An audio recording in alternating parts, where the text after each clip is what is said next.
Талдыкурган – жемчужина Семиречья, административный центр Алматинской области, история которого началась с маленького казачьего поселения. Почему Талдыкурган когда-то назывался Гавриловкой, откуда пошло название Талды-Париж и как сегодня выглядит современная столица Семиречья. Об этих и других интересных фактах смотрите в нашем сюжете. Поехали! Талдыкурган – центр Алматинской области, возникший еще в XIX веке как поселение. Это был небольшой казачий хутор Гавриловка.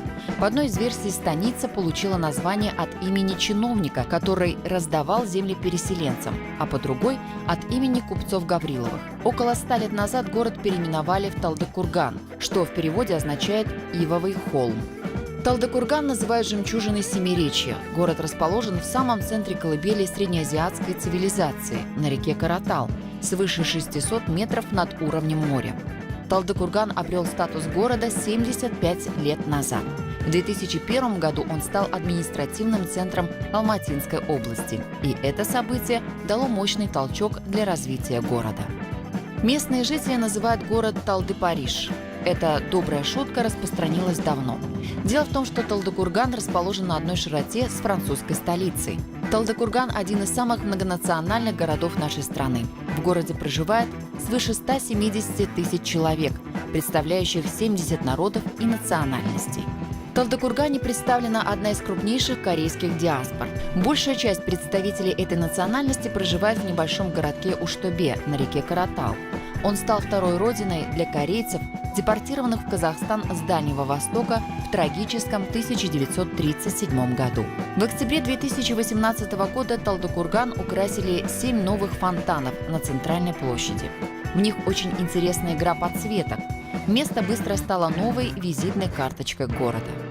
Некогда маленький провинциальный городок превращается в современный крупный город. В 2018 году в Талдыкургане построили драмтеатр имени Римовой, 2 школы, реконструировали дворец культуры имени Жансугурова и многое другое.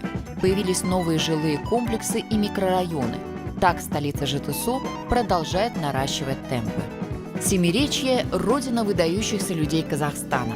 Здесь родились первый казахский инженер-путеец Мухамеджан Тынышпаев, великий поэт и драматург Ильяс Жансугуров и многие другие. Именем Жансугурова назван местный центр культуры и литературный музей.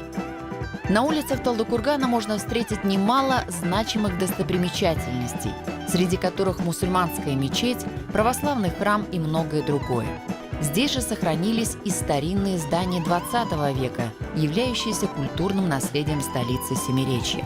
Однако главным достоинством города по праву считаются его дружелюбные и трудолюбивые люди, любящие свою малую родину. Это были 10 интересных фактов о Талдыкургане, которые вы могли не знать. Ставьте лайки, если вам понравилось, подписывайтесь на канал и пишите в комментариях, какой у вас любимый город в Казахстане.